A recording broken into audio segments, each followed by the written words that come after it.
Hi everyone, welcome back to Tutorials by David, and in this video let me show you how to fix the error code 901 in Roblox Mobile.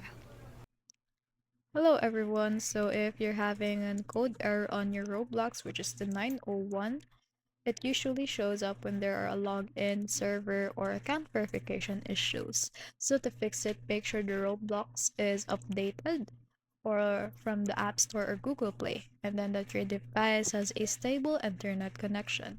So if still the error persists, you want to try cleaning the Roblox app cache or data. You want to go to settings, apps, go to Roblox, and then clear cache. After that, and then you want to restart your device. Also check if Roblox servers are down by visiting their status page or in Twitter or X. If servers are under maintenance, you'll need to wait.